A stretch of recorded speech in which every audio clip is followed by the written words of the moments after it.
election, which is November 3rd, you need to show up in your precinct polling place. You need to have an ID with you, which is usually a driver's license, but it can be your student ID or a passport. And you also have to have proof of residence, which can even be anything from a utility bill or something like that. So you have to have those two things.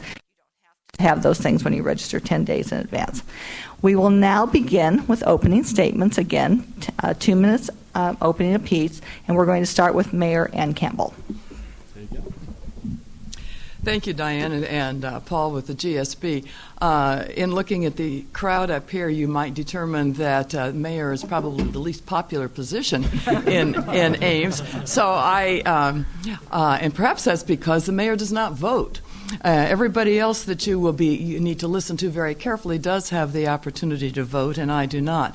The fact that I don't have any opposition this time, of course, makes this easy, but I'll also try to use that time frame and respect the fact that the major time should be devoted to the other people here. Very briefly, I have lived in Ames for over 40 years, half of that time. In one way or another, I've been involved with city government, some of that time on the city council, and the last 4 years as mayor. And I think it's fair to say, particularly to this audience, that I probably would never have been on city council had it not been for Iowa State University students.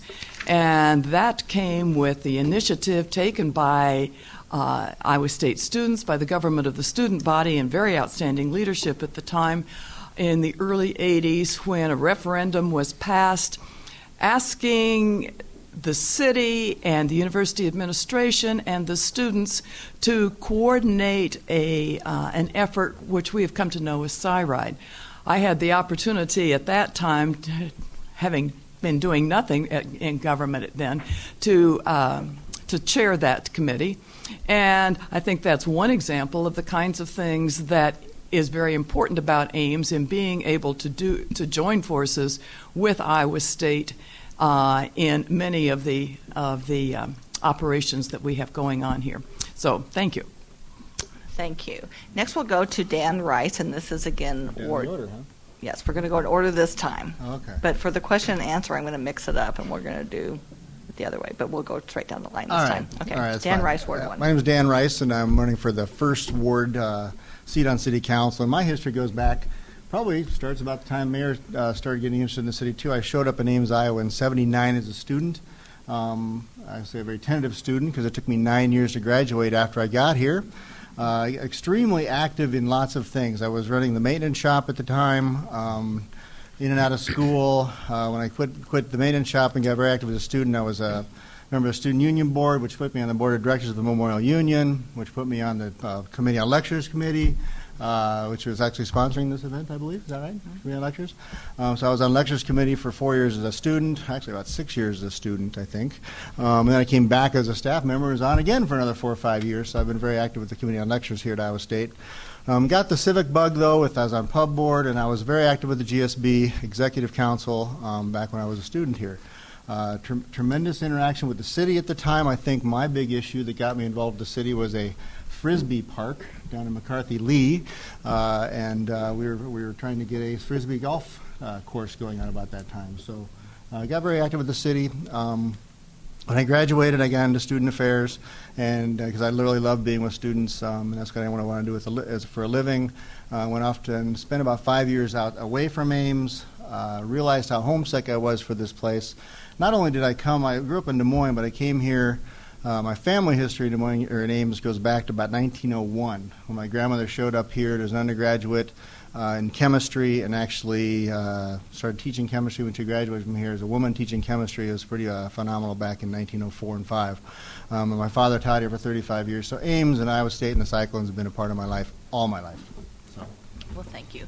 And our next candidate for Ward 1, and I hope I know, is it Tom Waka? That's Waka? correct. Okay, thank you. Well, good evening. I'd like to thank Iowa State University and the government and the student body for hosting this forum tonight, as well as having me here. My name is Tom Waka. I am married to Teresa Waka, who is employed at Northcrest Community. She's an accounting clerk out there.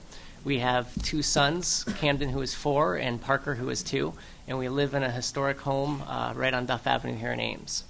I'm a 10-year resident of Ames. I first arrived here in 1994 as a freshman at Iowa State, and I graduated in 1999 with a degree in transportation and logistics. Those of you that are good at math will know that that's 5 years to get a degree. And when people ask me why it took 5 years, I say because I couldn't figure out a way to take 6. So I love being a student, but they made me move on eventually. When I did move on, I joined the Navy. I was in the ROTC unit here at Iowa State, and I literally traveled the world for 5.5 years. When my wife and I decided on a career change, we thought there's no place in the world we'd rather be than Ames, Iowa, to raise our family. So we moved back here. We chose to move back here. We did that 5 years ago. And I think that there's a lot of other people out there in the community that are tied to Iowa State one way or another that either have done that or want to do that. And I want to make it easier for those people to be able to choose Ames and come back here. If it weren't for that small software company, I wouldn't have been able to do that. So in order to have other people do that, we need jobs. I think we can and we need to do more to help our small businesses and our entrepreneurs grow their businesses here in Ames so that we can get good jobs for good people and get some kids in our school districts and just overall increase our quality of life. And I envision an Ames that is the high-tech and cultural center of the region. I think Ames can grow without sacrificing our sense of identity. Thank you. Thank you. We're now moving to Ward 3, and the first candidate that you'll hear from is Jeremy Davis. Well, good evening, everyone. My name is Jeremy Davis. I live here in Ames over on Beach Avenue. I first came to Ames back in 1996 as a student here at Iowa State, and since then I've remained a resident here for basically the last now 13 years. And in that time, I've watched Ames change a lot.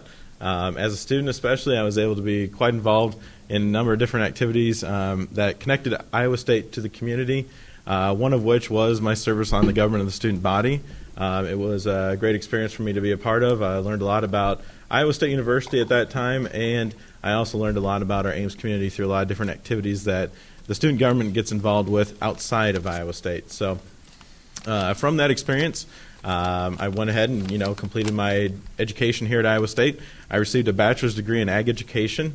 I went on to receive a master's as well in ag ed, and then I also have a master's in educational leadership, higher education. And so since that time, when I was pursuing my master's degrees, I became employed here at Iowa State. I worked with student affairs just as Dan does. However, I was involved in the Office of Student Financial Aid. I worked primarily with the student-athlete population and the College of Veterinary Medicine students here at Iowa State. Working with the student-athletes, it was definitely an experience because you not only deal with the students as students themselves, but you're also dealing with a lot of the individuals that are around this community because a lot of the activities that go on with student-athletes do extend out into the community quite a bit.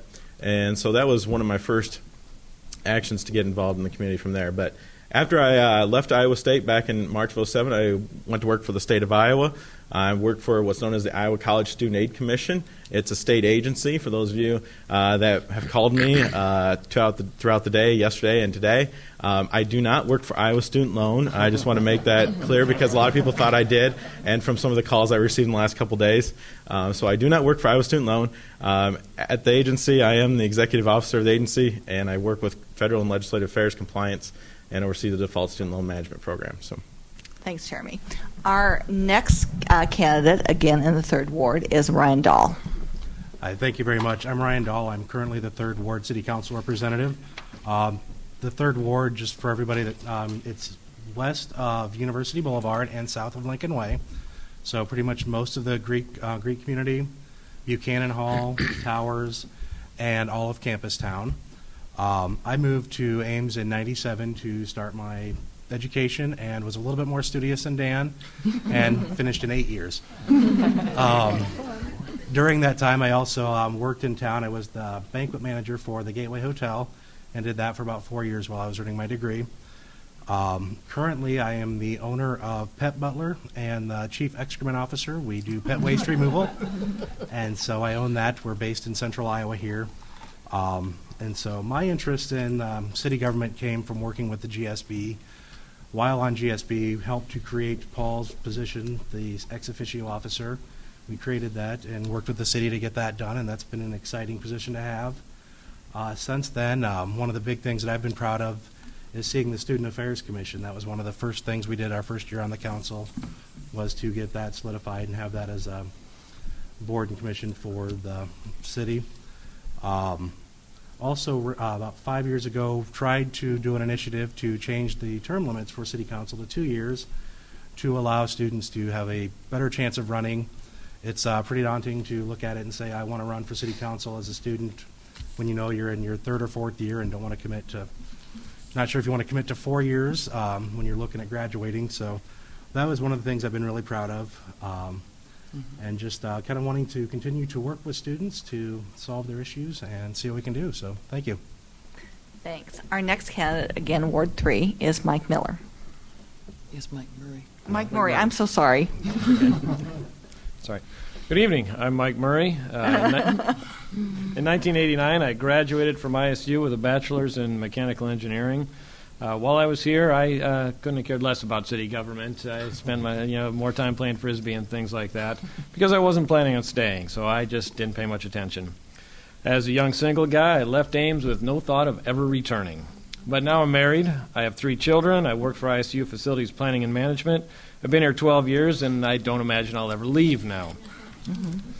My first experience in local government was when I ran for school board, and I found in that case the best way to get on local government is to run unopposed. I'm not doing a good job at that here, but I spent 3 years on school board, and I learned a lot about how the elected officials interact with the public and how it's difficult to really get a good sense of what the public wants about many things.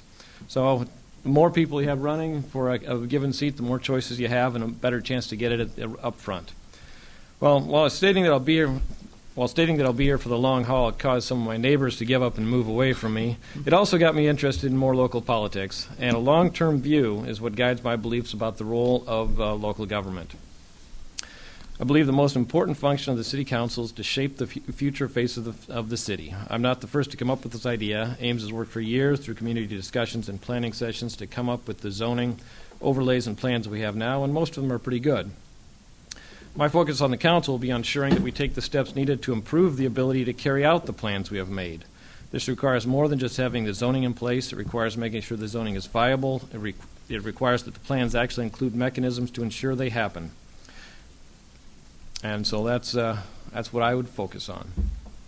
Okay, thank you. And this is Mike Murray, right? Okay. There is a Mike Miller. It's a different race. So this is Michael Murray. Now we have our 4th candidate, again, for Ward 3, and that's Brian McLean. Hello, my name is Brian McLean. I am probably one of the only people up here that is actually still currently a student. I'm a 32-year-old non-traditional student. I have 2 kids, twins, and I think that they have done a very good job getting me prepared for any position in city government, giving me the runaround. It requires lots of energy. I cannot say that I enjoyed the ability to grow up here in Ames. I am a small-town boy from a little town south of here called Polk City. I lived there for 16 years, and I came up to Ames after living in Des Moines for 7 years, and I'm surprised I managed that long. In order to get a little bit closer to my education, I was attending ISU with a desire to become a secondary education teacher in history and government. I have always been a bit of an advocate, and I've always been a bit of an activist when it came to politics, and it's something that I've always desired to get into a little bit further. In 2006, I ran for the Iowa House as an independent. I didn't do too well, but considering what I was up against, I felt the campaign went very well, and it was one of the best experiences of my life. I was able to meet lots of people, shake lots of hands, talk with everybody, and that was a wonderful experience, and I wanted to duplicate that with my own run this time around in city government. What I bring to the city of Ames is not a whole lot of campaign promises, but I will promise you that my main objective is to be open to anybody that might come up to me asking me a question requiring something of my services, and be truthful of what I think. That is the way that a representative government works. I really appreciate the political forum, and I think that in any political forum there are people that are shut out, and I don't like that hurts ideas. So that's what I'm here for. I'm here to make the city of Ames work for the people and with the people. Okay, thank you. We are now moving to the at-large race for City Council. And again, to remind everybody, everybody registered to vote names can vote for mayor. Everybody can vote for at-large. You need to live in the precinct to vote for these additional races. You can see, or actually the ward, and when you see that, you can see in the back there what those wards are. So we're moving to the at-large, and our first candidate for that is Mike Miller. Hi, my name is Mike Miller. I am a small businessman here in Ames. I own Gallery 319 on Main Street. But my history with Ames goes back a ways. I came here in 1977. I was recruited here by Frank Randall to be a student athletic trainer with the athletic department. I graduated. It took me 7 years because my path led from the sciences to the arts. I ended up with a degree in graphic design. I went and worked on Main Street for the frame shop for 16 years. I ended up being the shop manager there and a custom picture framer. During that time, I got into the arts here in Ames. I was the president of the Ames Community Arts Council for 2 years. I was on the Actors Community Theater Board for 6 years. I've done a lot of things in the arts, been in plays, and worked with people in the arts. My experience with the city is the other side. I was also the director of development of the Octagon Center for the Arts for 4 years. During that time, I had to write grant proposals, talk to the CODA board. As ACAC, I also talked to the CODA board, and I helped hire the first Main Street Cultural District Coordinator to make Main Street a much better place. Now I own a business for the past 5 years with my wife, Marla. We do a great job down there, and I decided to join the Public Arts Commission. The mayor appointed me to that, and we are doing some great things on the Public Arts Commission now. I just want to say thank you to Iowa State for holding this forum. Thank you, Paul. Thank you, John. It's been a pleasure talking to you before, and I hope to get some good talking to you later. Thanks. All right, thank you. Our next candidate is Peter Rossum. Thank you. Well, I was born in Ames. I was actually baptized across the street here at St. Thomas Aquinas when it was just a basement.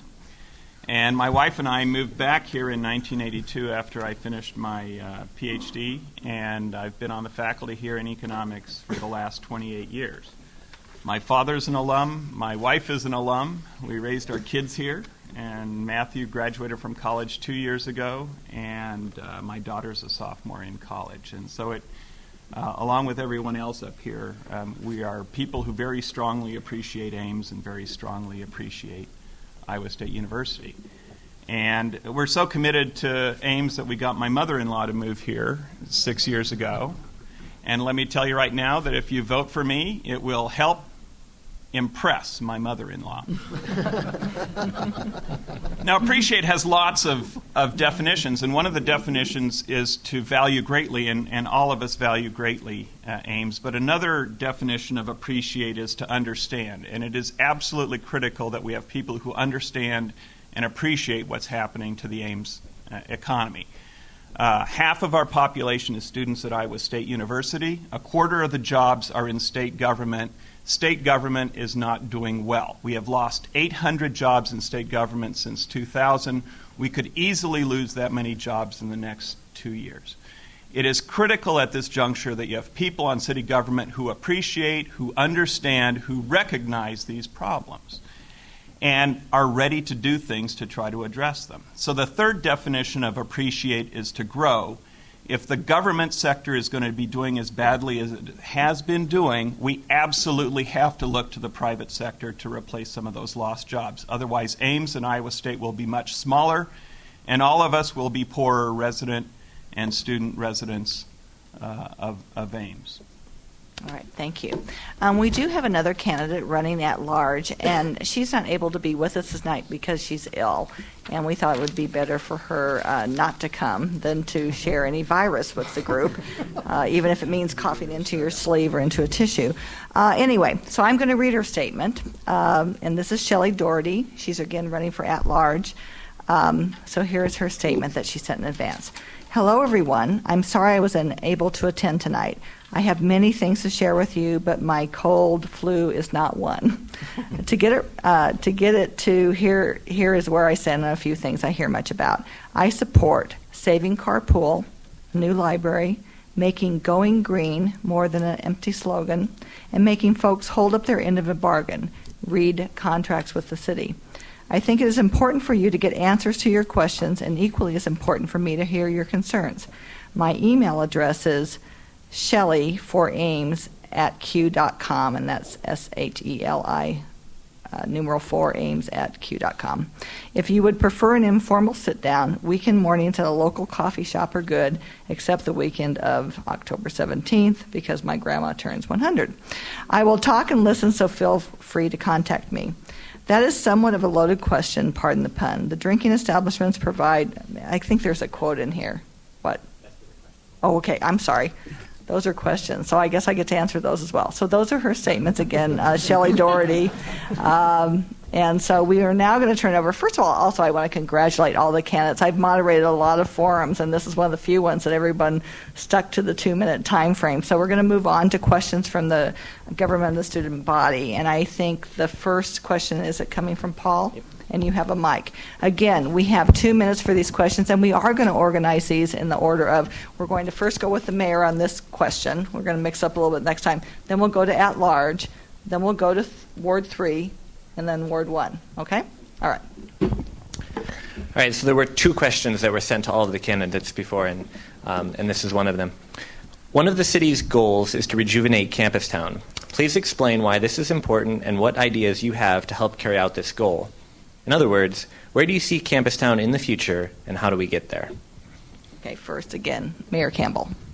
Well, thank you. This is a priority of Iowa State University administration, of the government of the student body, I believe, and also of the city of Ames. And thus, I think, offers an opportunity that we haven't had previously in having everybody certainly interested in working on the same page on that.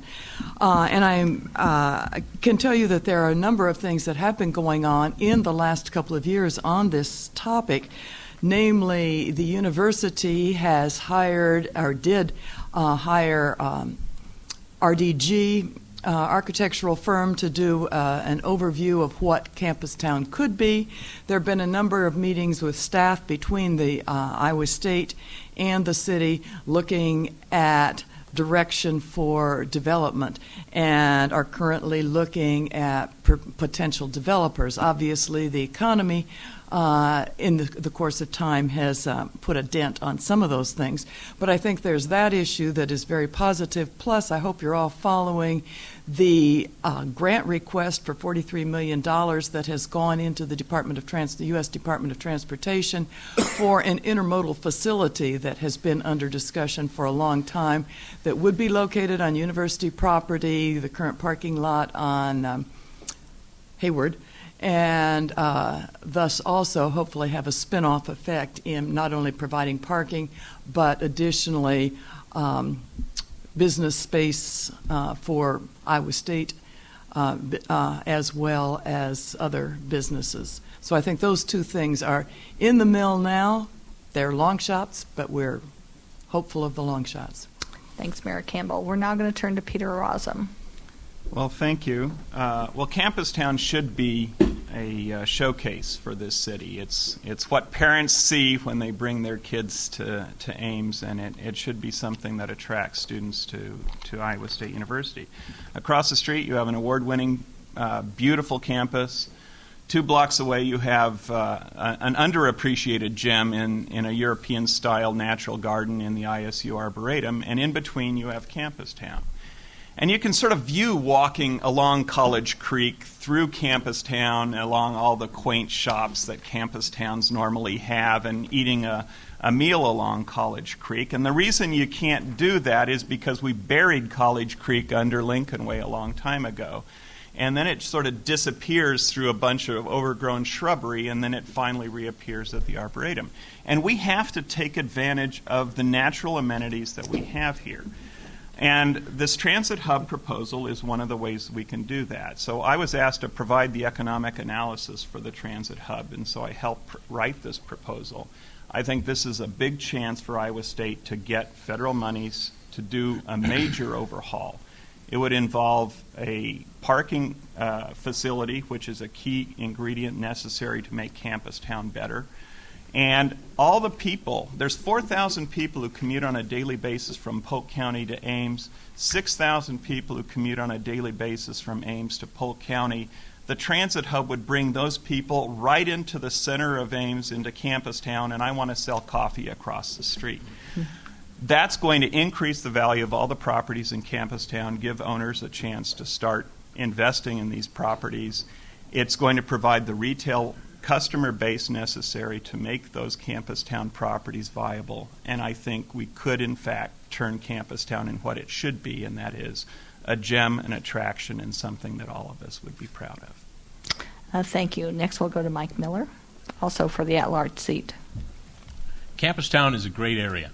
When I was at school, I used to walk through there, and there used to be shops. You could buy shoes, you could buy suits, you could buy jewelry. It was a great place. It changes. Everything changes over time. What we propose to do, what I would propose to do, is reinvigorate the Campustown Action Association, which is bringing the business people who own businesses in Campustown now into the mix with the student population and with the university and the city. Have a group of people decide what to do with Campustown. The College Creek idea is one proposal. The intermodal is one proposal. Both of those take a lot of money and a lot of time. If you invigorate the Campustown Action Association now, you can have change now. The same thing we did down on Main Street. We have the Main Street Cultural District. We hired a coordinator. Things have changed. It has gotten much better. We need to establish and hire a coordinator here for the Campustown Action Commission. Then we need to apply for the Main Street Iowa program. They have a district designation that will bring expertise to Campustown to help them promote themselves and help them redo their facades, redo the place so it's a wonderful place for people to travel to and shop. First thing we need to do is make Campustown look better. There's a sidewalk washing place machine. Come down and wash the sidewalks downtown in Campustown. We use it on Main Street 3 times a week. It makes it look much better. You trim the trees so you can see the signage. You make it look better first. And then you begin a program of having beat officers walk the streets to meet the owners and the students, and you get to know the people. Campustown is a great place, but you need to have small increments to get it to where you want it to be. All right, thank you. I'm now going to read Shelley Doherty's response to this question, who's also running for the City Council at large. Her response is, that is somewhat of a loaded question, pardon the pun. The drinking establishments provide an excellent source of entertainment, and I personally have supported several. On the other hand, this is not me, this is Shelley. On the other hand, Campustown has a high number of that specific business in a small geographic area. I would like to see increased business diversity there, and the intermodal facility is a great idea, which I support. I think the students and residents would come up with the best suggestions on what they would like to see happen in their neighborhood. Again, so that's Shelley's statement. We are now moving to Ward 3, and we're going to start with Brian McLean. The rejuvenation of Campustown is essential not only for the economy of the city, but also the overall quality of the students being here at Iowa State. It serves as a great entertainment area. It's a place where friends can hang out, collaborate, and enjoy some of the best tacos I've ever had at Estes. But what I would love to see is a greater variety of businesses, and I believe these two gentlemen have come up with a great idea of ways that we can do that. That would be essential for getting Campustown back up. It would defeat oversaturation. I mean, don't get me wrong, a lot of the businesses down there are great and reputable, but I would love to see more retail. And I've heard that there's been grocery stores tried down there. I would like to see if there's a way that we can make that more viable. Just having something convenient for the students to be down, for the students to just walk across the street, or even if we could possibly get a sort of like an orange route going through the campus and into Campustown around, just a kind of a roundabout round trip. That would be wonderful, I believe, too. I believe that if we ended up making Campustown into a better variety of businesses, it would not only improve the convenience and the quality for the students, but it would also make it more appealing for the rest of the city residents as well.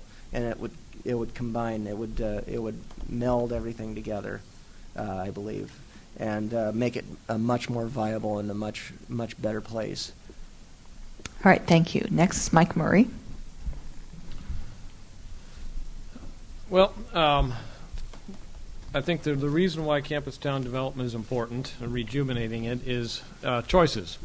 There's different areas of town have different characteristics, as we all know. We have great development going on up at Somerset. We've done some work rejuvenating downtown, and there's Campustown in West Ames, and every place has a slightly different character to it. And it's kind of evolves over time based on what businesses survive and what people want in that area. And while it'd be great to say we need to have a different spread of businesses in there, the city is kind of beyond our control. You know, the businesses that stay are the businesses that make money. It's very important, I think, to have Campustown because it's a nice walkable environment that when students come to college, one of the things they look for is an entertainment district. All big colleges will have an area where you can say, hey, we can go out there and hang out, as everybody said. And so I think it's important to keep it that way. The work that has been done in the past with that small open parky area right on Welch Avenue, slowing down the traffic with the clock tower. When I was in school here, we didn't actually have the clock tower there, and that's where I got hit by a car on my bike. So it's good to have it slowed down. I think that they've said a lot of the good ideas. I'm in favor of the intermodal transit. I guess I'm a little skeptical that we'll get a lot of actual intermodal part of it, but it'll be a good central parking location and a good spot for bus traffic. I'm also in favor of potentially rerouting bus traffic to be more friendly to the Campustown area. That's a possibility. And I think that having a nice walkable area within reach of students is a great thing, and I walk down there occasionally and have a nice cup of tea. All right, thank you. Now we'll turn to Ryan Dahl. All right, thank you very much. I've spent most of the 13 years I've been in Ames living in the Campustown area. I think to look towards its future, we really do need to look at its past. We have lost, even in the time that I've been here, we've lost grocery stores. We've lost the clothing stores. All we've pretty much got left down there, a few specialty stores and mostly bars. We've lost the bus route that went through there. We lost a McDonald's. We've lost 5,000 people living at the south end of Welch Avenue. And so I think it'd be nice to be able to say we can come in as a city, wave a magic wand, and rejuvenate it. But I don't think it's not something we can do. We can do renovations. We can do work on the facades. We can do making it look better. We can help encourage business. But the biggest thing we can do is work on partnerships. The intermodal facility, working on partnerships there, working to try to bring families back into Campustown so there's more reason for people to walk down to Campustown and use it during the day. Its nighttime uses are great. They fill a need by students. Keeps them, they're at home, they're near their homes when they're going out at night, enjoying the nightlife down there. But there's a void during the day. We need to work on filling that, putting the restaurants back there, putting the shops back down there.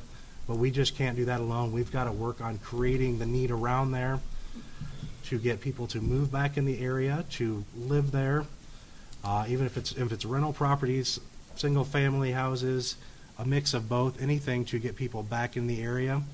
Also, a big thing is really like to thank Chandra Peterson for the work with the Campustown Association. It's coming back alive. It's good to see. That's exciting. So thank you very much for your work there and everybody else that's been involved with that. So we really do appreciate that. Thanks. Our final candidate again for Ward 3 is Jeremy Davis. Okay. In terms of Campustown, I guess I look at it in a couple different ways. I don't know how many of you remember this, but a number of years ago, when Ted Tedesco was the mayor, one of his visions was to have a welcome face on Ames out by Highway 30 and I-35, And obviously, we all know that that has never came to fruition. And so what Iowa State has proposed to do here in the campus town area is a very similar type of a feature. It's to really make the Iowa State University, the campus town area, all become truly the focal energy of recruiting students and families to Iowa State University. One of the things that the university has always prided itself on when it recruited students was that it wasn't just recruiting the students, but it was recruiting the family as well. And I believe that's one of the big keys that when we're looking at the overall rejuvenation of the Campus Town project is that you want to focus not just on one specific type of a project. It has to be a broad-ranging type of a project sequence. It needs to be a project that brings in businesses that are, across the board. Yes, some will be bars. Some might be small business. Some might be software companies. Whatever they might be, they need to be businesses that are going to be diverse. They're going to provide resources to this community. And in doing that, we can do a number of different things as a community here to help support those businesses through different types of programs based through the City Council, as well as through other initiatives such as the intermodal parking. If we bring parking and resources into the campus town area, you're going to be able to bring other types of businesses that are going to succeed, and they're going to be able to thrive and prosper because you're bringing people into the area. And it's pretty much a common fact that when you bring people into an area, you bring businesses into an area, those businesses tend to succeed if they are the right type of business model. Thank you. Thanks. We're now moving again to Ward 1, and our first candidate we'll hear from tonight is Tom Waka. Campus Town, to me, is the one part of Ames with the most unrealized potential. It could be the main gateway between the city of Ames and the university if we just put our minds to making it so. I, long-term, would love to see Welch between Lincoln Way and Chamberlain turned into a pedestrian mall with trees where there's now a street. Smaller scale arches, much like the ones that we just installed in University, could be installed in the Campus Town area to welcome people not only to Campus Town and the city, but also to the university. How do we do that? By increasing the parking, by giving students a reason to go to Campus Town, and by ensuring that all plans are jointly created by the students, faculty, residents, businesses, and the city. I truly hope that the funding for the intermodal facility is approved. That would be a great step forward in rejuvenating that area and dealing with the parking issue. And that parking issue needs to be addressed before we consider anything else in that area. The change to towers, like was already alluded to, has greatly decreased the amount of traffic that the students are going through Campus Town to the other side. So we need to give them a new reason to go there. Let's survey the students and see what they want to do. I think that an alcohol-free entertainment venue for those students that aren't old enough to drink would be one idea. Whatever we do, we need to make sure that the communication is occurring between those various groups I mentioned, all those stakeholders. And that is really improving in large part because of the work that GSB and other groups are doing. The Campus Town Court project was a good start, and we need to build upon that to help Campus Town reach its full potential. Thank you. Now we'll hear from Dan Rice. Again, this is Ward 1. Yeah, my first interaction with Campus Town was my first apartment when I was a student here was on Stanton Avenue. I think I lived in the porch of that house, and I think now it's a high-rise. There's been a lot of changes, and there's been a lot of criticism of the high-rises. I've long since been a very big supporter of a lot of dense population areas. I think that's the first thing you need to get an economic area going is people. We did lose the towers. We do lose. There's an article in the Daily today. We lose a lot of traffic on the campus every day because of the competition the campus puts on those businesses in Campus Town through the convenience stores and the residence halls, through all the fast food places and on the different places on campus, keeps people from going to that area. So there's kind of competing interests here with one very dominant one across the street from an area that is said we want to increase traffic to. The article in the Daily today had a lot of quotes from Lynn Lloyd, who's been a good friend of mine for 30 years. Her family owns about half the property on the theater side, I guess the east of Welsh, and she's very concerned with the kind of competition that comes from the university. So I think that's a big part of it. I think the Campus Town Association, I was the only candidate or city council representative at one of their first meetings about 2 weeks ago, and I was very proud of Chandra and the work that group is doing. Finally got some of those property owners together to hear the possibilities of what can happen in Campus Town. It starts with the people. ideas I have for that area, and it starts with one of my colleagues on City Council now, Matthew Goodman. An entrepreneurial spirit. The space is there. The people are there. Some kind of we have industrial parks and a retail park of some kind where entrepreneurial spirits from college students getting out of the business college. They run a business in the residence halls right now in Buchanan. They could do that in Campus Town just the same if we gave some incentives that way for small businesses to start up. And I think Matthew Goodman is a great example of that with the gyro stands and buying the properties up there. He takes a tremendous risk that way, and we need risk takers like that encouraged. All right, thank you. We're going to move on to our second question now, and I'm going to mix it up a little bit to keep everybody on their toes. We're first going to have the question answered by the at-large candidates, but I'm going to start with Shelley's response so everybody gets a little bit of time to think about theirs. We'll then go to Ward 1, and then Ward 3, and then we'll end with Mayor Campbell. So, question, please. Okay. Well, good evening, everybody. In what areas do you think Ames should improve to make it a better place for college students? What are ways to make these improvements? Okay, again, we're starting with at-large. I'm going to read Shelley's response to this, and this is Shelley Doherty, an at-large candidate. The city needs to take the wheel and help prepare students for their future. It is our responsibility as a community. I would like to see a collaborative effort on a program of various internships for and around the city. Some of the best minds in the world are at Iowa State. The community could definitely benefit from students, as well as students benefiting from job experience and contacts that a program such as that could provide. So again, our next candidate we'll hear from is Mike Miller. What areas do you think Ames can improve for a better place for college students? Well, I like to listen to people. So when I first started going this way, I decided to talk to Paul and John and Chandra. I had a meeting with them, and quite a few things came out of there. One of the biggest things that came out of there is a need for a tenant-landlord association, someplace to go to talk about problems. There used to be one, I understand. It lost funding, and it's no longer around. We need to bring that back so the students and the landlords don't get locked into a legal battle. They can have a place to talk out their problems. Another thing to do is have Lincoln Way, or not Lincoln Way, the fire station here in Campus Town is kind of a terror for some students when they go flying out of there. I think it needs to be moved to West Ames.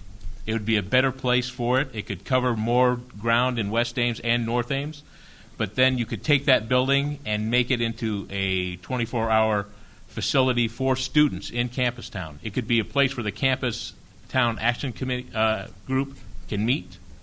It could be a public restroom for campus area at night because the bar owners and the people don't like the students coming into their facilities. You could make it into a place where people could meet and greet and have parties or just have a good time in Campus Town. You could also have a place for the go-kart or the food carts and things, a place for people to sit and eat while they're out there. Campus Town is a great place. Iowa State is a great place. The students are great people. They need to be part of this community, and we welcome them. And that's what Iowa State does, and that's what the city of Ames can do. Welcome the students here. Thanks. Now, Peter Rossum. Well, I would agree on the off-campus housing office. In fact, Penny Rice was the head of that. Who's that? Some cutie pie. I don't. And so I was talking with David Brown in the inspections department, and I think the city is ready to talk about this. We went through a process in terms of the property maintenance code, and I think we can go through a similar way to try to get the off-campus housing office rejuvenated, but with a better business model and maybe with shared responsibilities between the city and the university and the government and the student body. And I would very much appreciate that. I think landlords would appreciate that because you can lower the risk from both the standpoint of the person whose house occupies students and students who this may be the first big contract that they sign. And one of the things that they're most interested in is when they leave, will they be treated fairly within the context of their damage deposit. And so you can have an outside body that basically lowers the risk of that contract from both parties' perspective. The other thing that I think is extremely important is jobs. And students, I had an honors undergraduate who did a survey of students last spring. 53% of the students at Iowa State have part-time jobs. And 2/3 of those jobs are on campus. And those jobs, some of those jobs won't be here next year. And Ames only provides 22% of the jobs. 12% of the jobs that students have are not even in Ames. They leave. And we have so crippled the retail sector in town. There are people in town who will in fact tell you that we don't want these low-paying jobs. Well, let me tell you, 95% of the jobs that students have are below the Iowa average, and they're part-time jobs. So we absolutely need those jobs. That's how students get their way through college. And so I think we need to rejuvenate the retail sector. Thank you. We're now turning to Ward 1 and starting with Dan Rice. Oh, I got lots of notes, but it really starts for me with first viewing students as equal partners in the city, and not seeing them as them and those youngsters don't know what they're doing. As GSB is a tremendously organized organization, has fantastic resources to help it with many opportunities for themselves and advocate for themselves. And first, not seeing them as them and something we have to help all the time, because I think they are transitioning adults, young adults. They're not kids, and every time I hear that term, I get upset because they're 18-year-old adults. They don't need to be controlled. They don't need to be controlled. The second thing, I guess we can help them transition to that with the positions that Ryan Dahl mentioned earlier in terms of the student representative on the city council. The ex officio permanent position and the student affairs commission that we've had it's a commission now in the code of the city of Ames is welcoming students into the decision-making process of the city of Ames. Tenant landlord service, as I joked a little bit, I'm very familiar with that service. It was started by GSB. It was an offshoot of the legal service, I believe, that the GSB actually had hired lawyers and those to deal with mostly tenant landlord issues. So they found that was a big part of it. So they started that office. Definitely should come back. The minimum property maintenance codes that we've just finished up, getting through our housing and tremendous and ad hoc committee that worked with that, has been first implemented with the rental properties. We are now working to get it implemented to owner-occupied properties, which we found were somewhat more of the problem in this case, because in terms of owner-occupied properties, many times were more run down than tenants or landlords were, because landlords, we can always hold their occupancy certificate to have rent things. So we're working on it for those kind of things, to have better housing opportunities instead of just the overpriced new condominium-type apartments. Thank you. Now, Tom Waka, this is again Ward 1.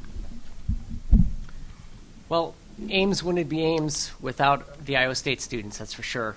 Students live in our community, they work in our community, they play in our community, they spend money in our community.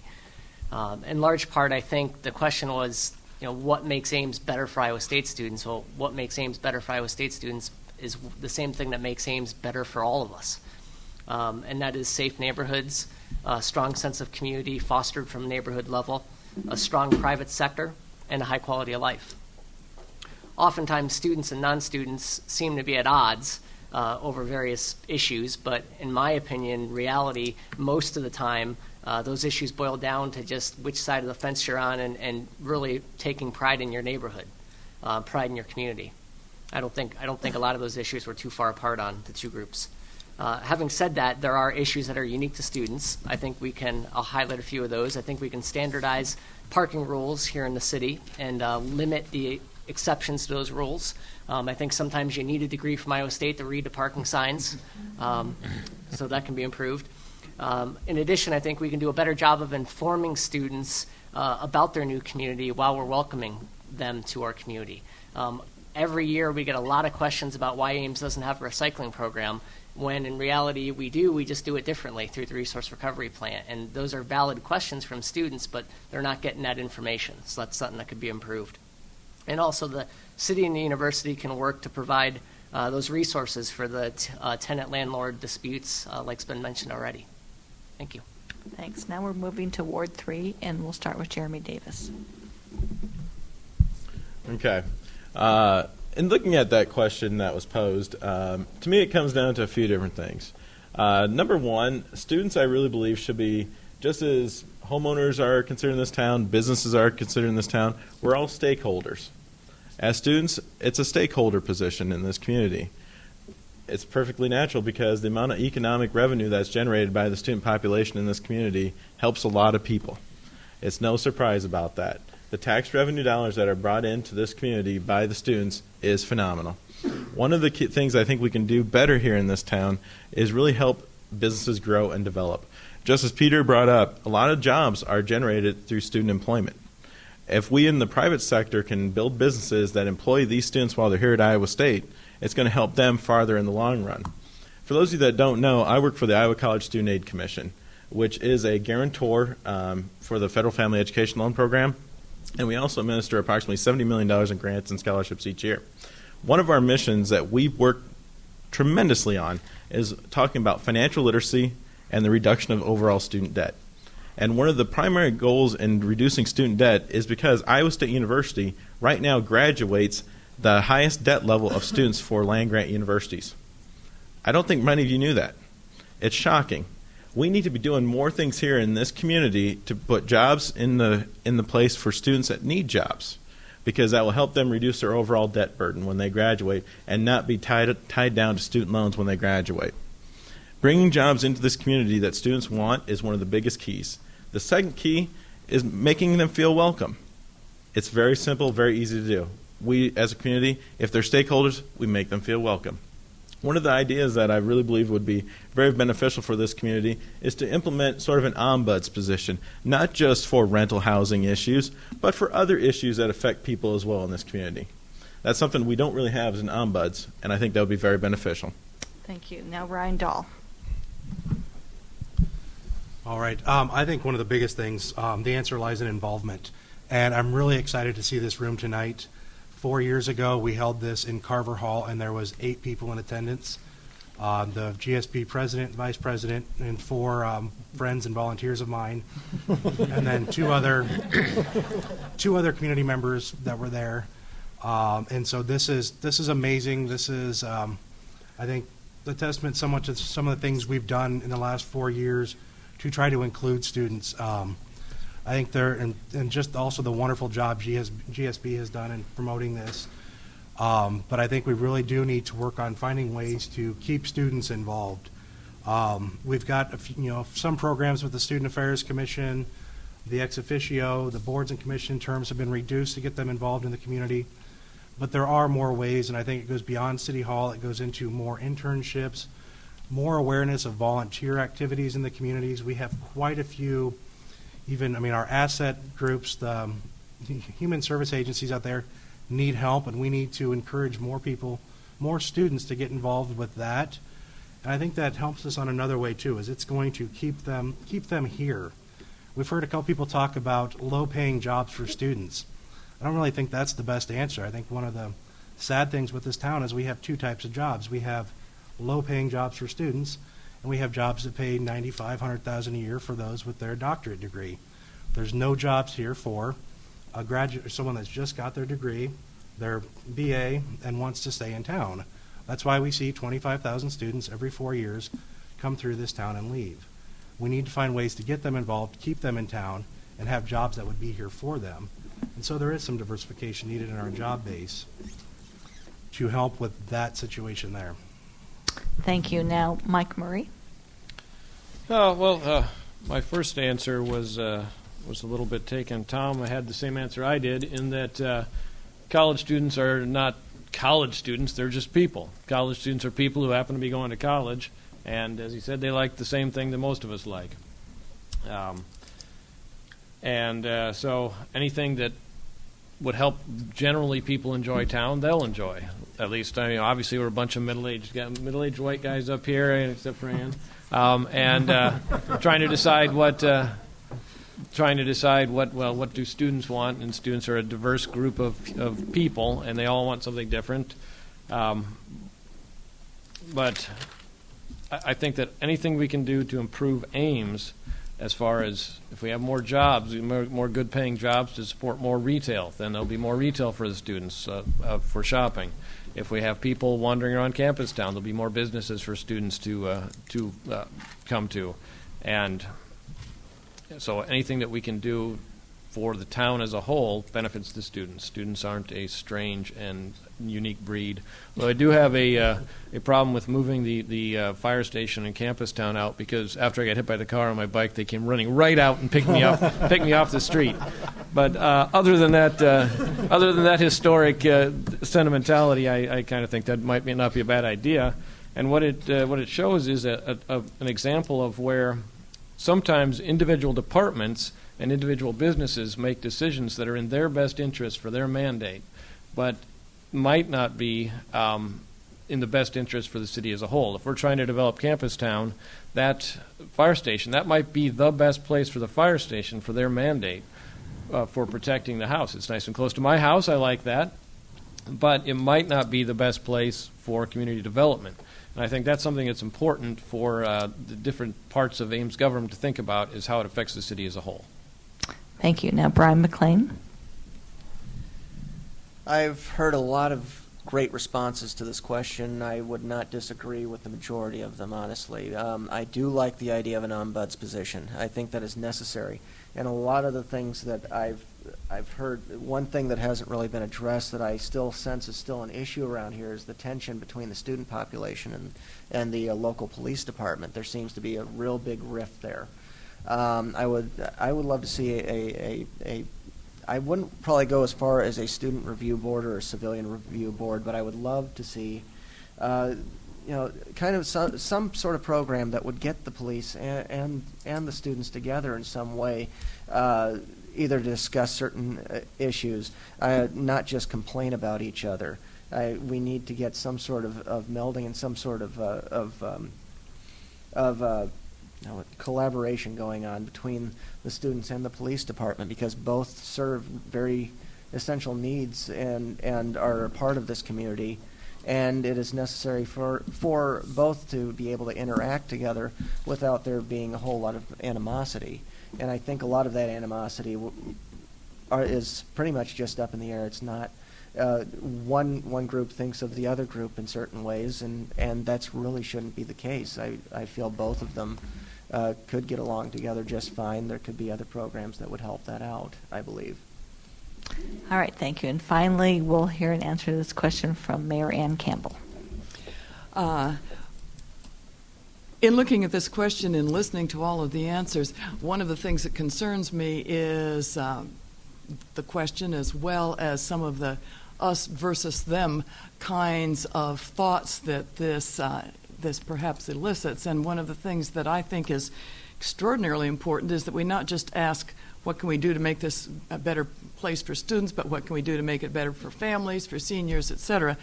And I go back to looking at the answer, I believe, for all of those is the kinds of partnerships that we create, whether or not it is on the development of a SciRide or whether or not it's a campus town organization or what have you. But I think those are extremely crucial and increasingly crucial.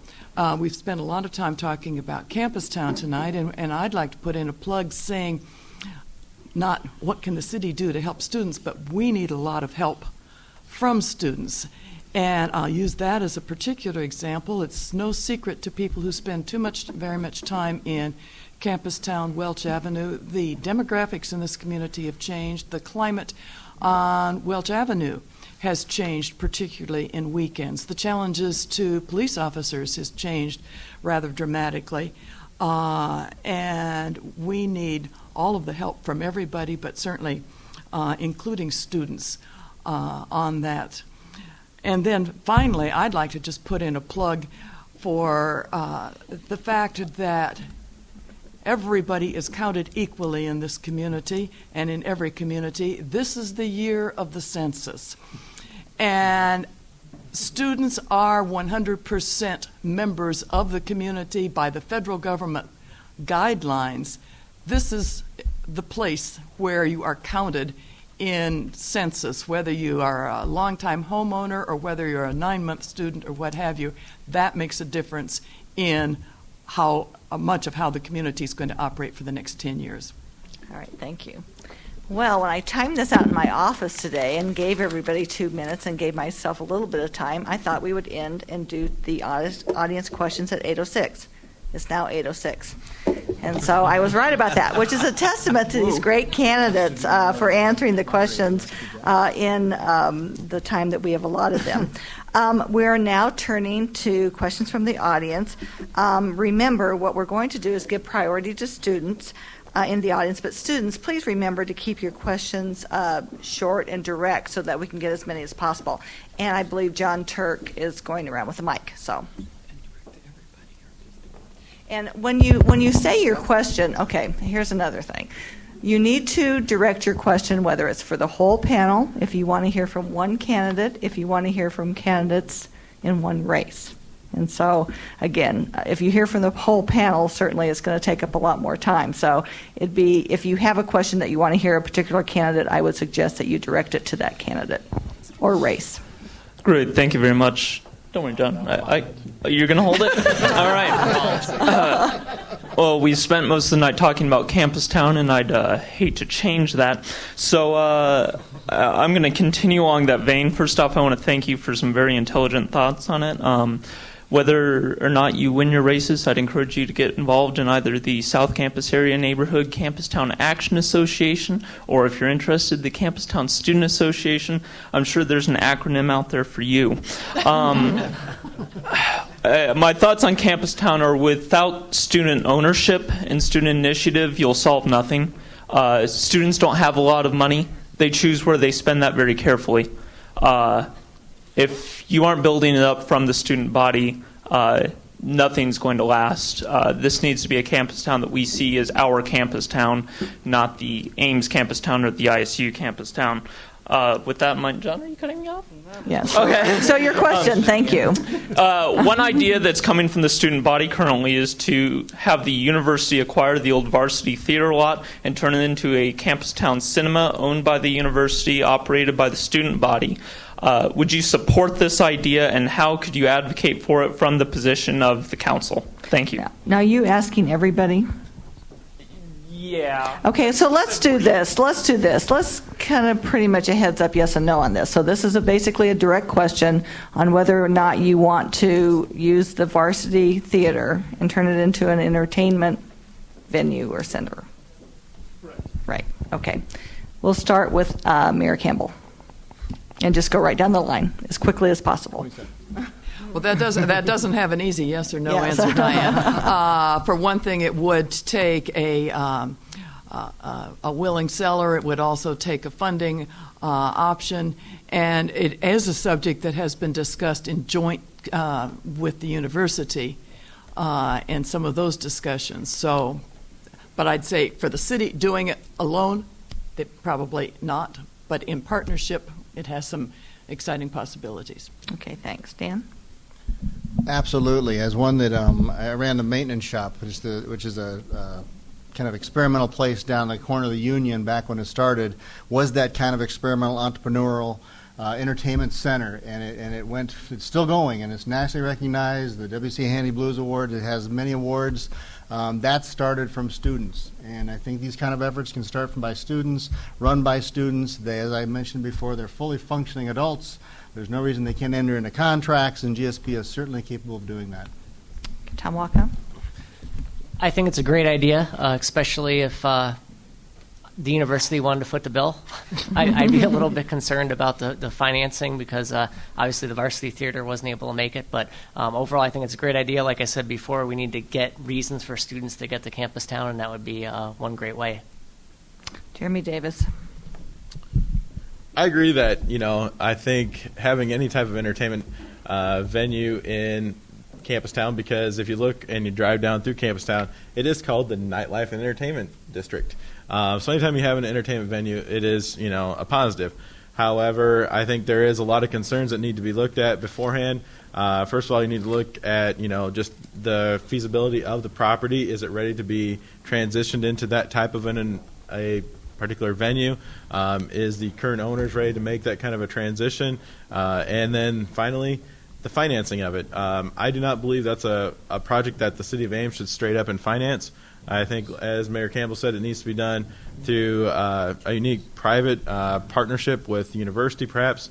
But as it goes right now with the city's current budget and the current finances we're facing as our city itself with our revenues and where they're at with the nation's current economy status, we do not have the finances available as a city to invest that type of money that would be needed to renovate and take over such an entity. So that's my thought. I think it'd be a great idea, but the finances is definitely the holdup. Okay, Ryan Dahl. All the details being taken care of, as everyone said. I think it's a wonderful, wonderful opportunity. I'd love to see the void filled after the varsity left. Sub-films, some of the films that have been done on campus have provided great independent alternative films. Varsity Theater did that in the community, and that's a huge void we're missing right now. The closest we have is down on the south side of Des Moines, pretty much, for that entertainment. So I think this would be wonderful, especially if that was something that was included. So the numbers are there and everything works out and we could make the partnerships. I think this would be an awesome opportunity.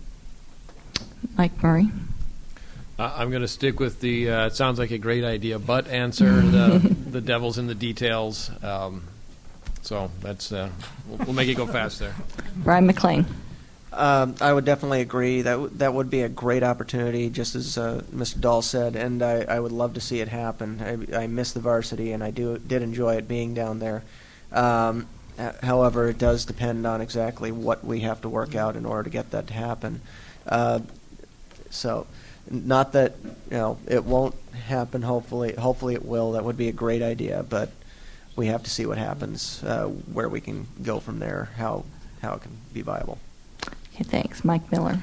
I happen to know the person who owns the Varsity Theater. She's a really good friend of mine, and I have discussed this proposal with her because I talked about it with some other people in this room. I'm not going to tell you what she said, but I have a really good smile on my face, and I'd love to see the Varsity come back, and somebody I talked to might also. Yes, she would. She would like to see the Varsity come back. All right. Well, there's reporters here, so I guess it'll be shared. Peter Rozum. I think that all these partnerships, we'll be finding out what happens with the Transit Hub proposal, and anything that brings more people into Campus Town makes any of these options more viable. Do I think that the city should buy it for the university? No. Do I think that it could be part of some sort of an agreement on how to move Campus Town forward? Sure. Sure. Okay. Another question? And that's Teresa Tompkins, who was in my campaign rhetoric class, who will ask a very intelligent question. Earlier in the night, Mr. Orizim asked if he said that with the Cyride Intermodal facility coming in, he said that he would like to see a coffee shop right across the street. What do both of the at-large candidates think is the number one business that you think should be put into Campus Town outside of coffee shops, whether it be a grocery store or more non-alcoholic facilities? Thanks. Okay, let's start first with Peter. I think that what the city does is provides the infrastructure to provide enough people to shop, and then we let the private sector decide what they want to invest in. I don't think the city ought to be in a position of taking risk positions for businesses. If Campus Town had a better place for people to park, my mother-in-law would go there. And especially if I buy dinner. And so I do think that the key thing in Campus Town is foot traffic. And the key thing for foot traffic is to get the feets there first. And I think that would be the first part. I think what you would find is an explosion of retail options. And the last thing the city wants to do is to start second-guessing the private sector on that. The opportunities will be there. And what they're going to be looking for are things that students are interested in, because that's going to be the primary customer base for that area. Mike Miller. The intermodal facility would be a great thing. It would bring foot traffic. It would bring parking to the Campus Town area. Also, what businesses would I like to have downtown? or down in Campus Town. Being a small businessman, the small businessman chooses what he puts there, and he chooses it by what is demanded of him. Any small businessman is going to go through and talk to the students and find out what they want to have there.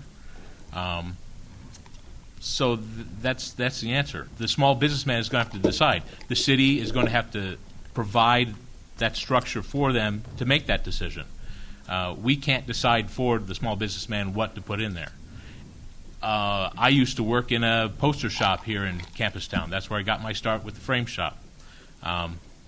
It's gone because it didn't make it down in Campus Town. A lot of businesses have not made it in Campus Town.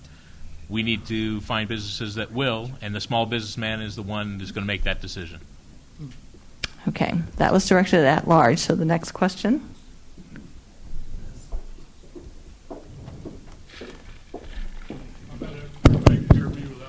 No. Don't hold it for me. I'm nervous. One of the questions I like that comes up about. You need a mic. Don't give it to John. I'm going to use the microphone. One of the questions I like about Campus Town is what you all might think of the keg ordinance and other laws of unintended consequence that may be on the books of the city. The keg ordinance, as you probably know, requires that if a student's going to have a party, that they go down and have a class from the chief of police and learn how to tap kegs and et cetera, which of course alerts the chief of police and various others as to the location of the party. The beer companies have gotten very creative in that respect and are selling beer in cans, which down to the ounce comes out to be the same price as a keg.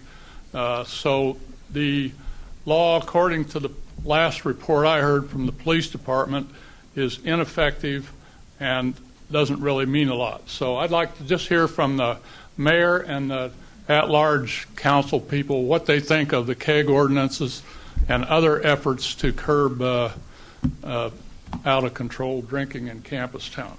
Okay, we'll start with Mayor Campbell. Well, I was on the council at the time the keg ordinance was established, so I can give you the history of that, whether you want it or not. It grew out of the 1988 Visha uprisings, when there were multiple kegs that were tapped with no controls, and we all know what happened in 1988 in Visha, and have felt some of the consequences ever since. One of the proposals then was the keg ordinance to tapping only two at a clatter. As you point out, there have been some other creative ways to get around the system, but to get around that particular system. In terms of your comment that it is for students to come in and learn about parties, I remember ordinances affect us all. But I think that in coming in and meeting with the police department, there is a party, what's it called? Party response.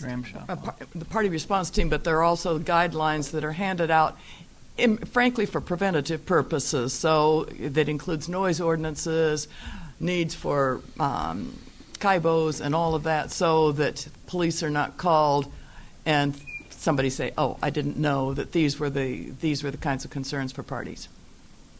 Okay, we'll move to the at-large, and we'll start with Mike Miller. Oh. Well, the drinking problem in Ames. Students are adults at age 21. That's when they can buy liquor, beer, whatever, and they need to be treated as adults. If there's a party and you buy a keg and you have to get it, there's an ordinance that says you have to go talk to the chief of police, well, then you have to go talk to the chief of police and find out what the noise limit is, how long the party is going to last, how many bathrooms you need. Those things affect everybody. They affect all the people in Ames. It's not just pointed at the students. The students just happen to have a lot more parties than I do, and that's fine. I was a student at one time, and I had parties. So, yeah, I don't think it's an a bad law. I think it helps control the drinking situation here in Ames and keeps the parties under control. We don't want to go back to 1988. I remember that. It was a bad time in Ames, and we lost a lot of good faith between the community and the students that still festers. It still does.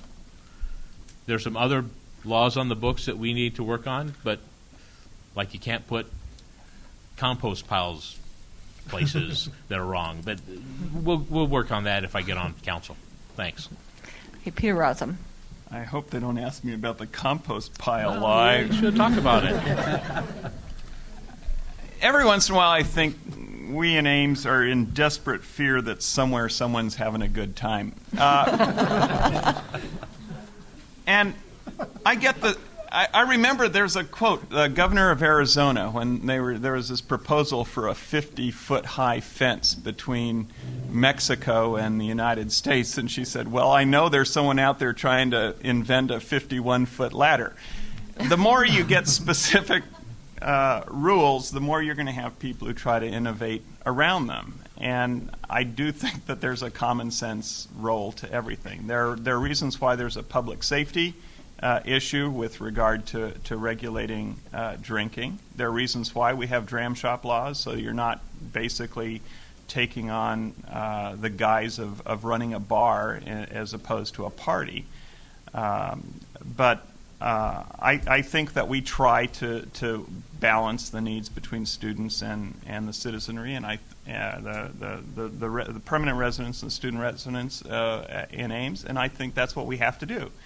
And you can't go beyond that. So the more you make things, you try to second guess people, the more you have somebody out there going, I know my way around this, right? And so that's what you're going to end up with. Okay, our next question. Hi. We've heard a lot of really good suggestions to help improve the Ames community. First of all, I'd like you to raise your hand if you're an incumbent. These are the people I want to hear from. It seems like the number one suggestion has been that we need to create jobs that will keep students in the Ames area. As an engineer, there aren't a huge number of opportunities. I mean, I know of Sauer Danfoss. That's really about it. For me, personally, I'd love to stay in Ames. I love Iowa State. I love cycling football. But for me, I'm already looking at Kansas City, Minneapolis, Chicago. Ames isn't on the list. I want to know what sacrifices the City Council has made and is willing to make in the future to draw those companies here. Would you be willing to forfeit or cut taxes to near zero levels to bring a company here?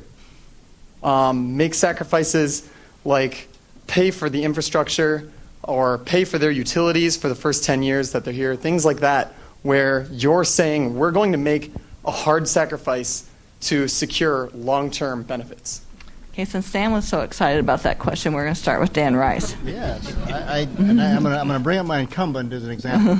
Or my incumbent, my opponent. You're the incumbent. I'm the incumbent. He's This is my the opponent. opponent. The company he works for, I believe, got a city grant to start. It was a startup grant for a company, and now he's here. That's something we've done for many, many years. For startups, for small startup companies. Industrial Park is an example of that, out on Airport Road. We also have a medium-sized industrial park out on Bell Avenue now that we've actually, it's up and going at this point. And it's going to have a structure built on it. It's one of the parts we put in that ordinance. A structure has to be built so a company can come in and start right up. The Ames Economic Development Commission, Dan Culhane, asked a specific question, what more can we do? He says, we're doing everything he needs to get that job done. The market's not that great right now. We need to position ourselves. We are positioning ourselves. We don't need to. And this is what being an incumbent has a problem with being a candidate. You can say anything as a candidate. But as an incumbent, we're sitting there stuck with the job to do it. And what we're trying to do is get another industrial park, the tune of 450 acres, east of what would be the new mall. If it wasn't for our economy, it would already be there. It's been to go for 4 years, and it hasn't happened. So there has to be and east of that, we've scheduled a 450 acre large industrial park for those kinds of jobs you're talking about. Nobody's happy with the economy.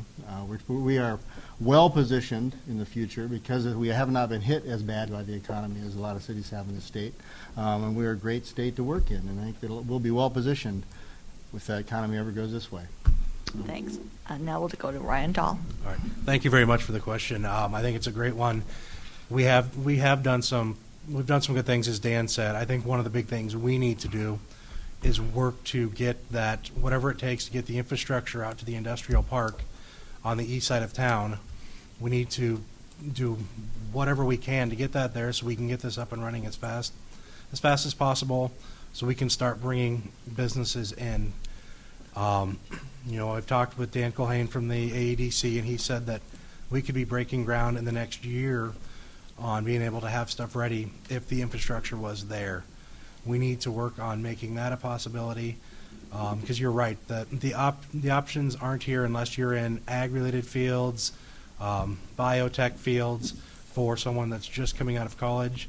I've had a fun time trying to find jobs and knowing that I'm staying in Ames, and that's where I want to stay. It's tough to find something that's not in those fields.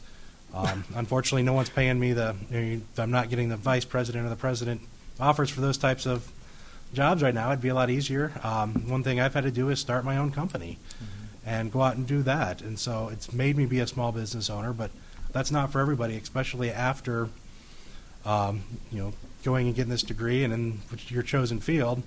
We do have very limited. There's Rockwell Collins in Iowa City, a great place for a lot of the engineers to go there, but there's nothing here. And so we need to work on getting the infrastructure and also doing it at a reasonable cost to the taxpayers of Ames.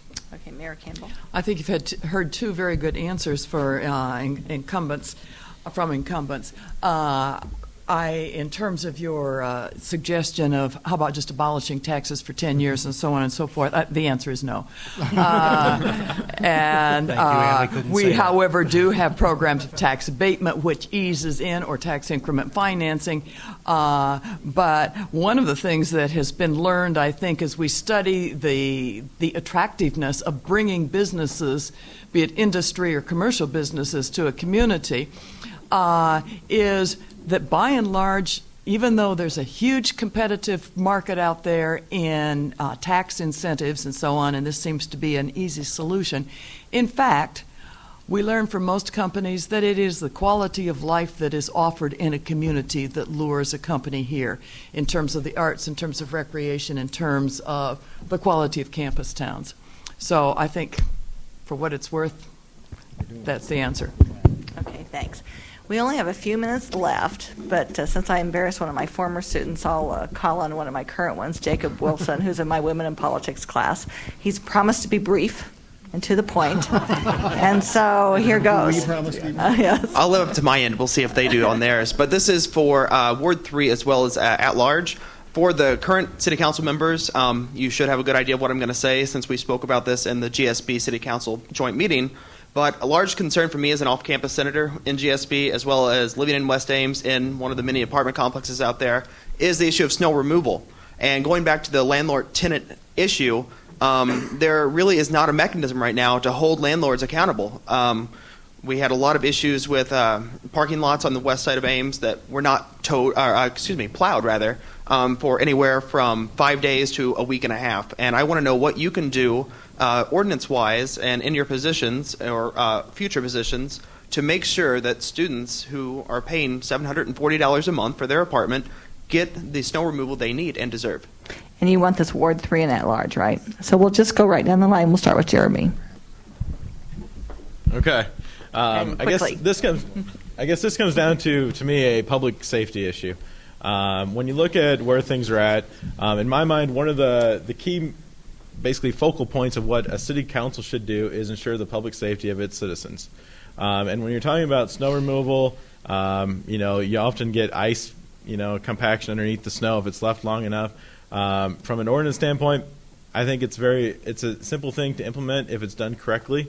But it does come down to a public safety issue because we don't want people slipping, falling, breaking their back, or something worse. But it does come down to public safety, and there's a difference there between being excessive. It's one of those things where you don't want to say, it's a light dusting, we better have everything being plowed completely. No, it's one of those things where it's a true measurable amount that we just need to look at. That what is the true desired measurable amount where it's going to impact public safety. And I think that's something that can be easily figured out. We have a very intelligent staff that can easily do the study, do the research in our community to find out what the right answer would be. But I think we can move forward because it is a public safety issue, and we don't want people hurting themselves, especially students. All right, Ryan Dahl. I'll try to keep it brief. This is the tough part with this is that it's a private property issue, with it being on the land, on the landlord's property. We talked some about that at the GSB Council Forum, and I think what it does show is it does highlight the need for that landlord-tenant position, office there, and I think it's just another great example of why we need to work to get that position back up and going. So. Okay, thank you. Mike Murray. That's pretty much the same answer I was going to give. It's a private property. It's a contractual issue between the tenant and the landlord.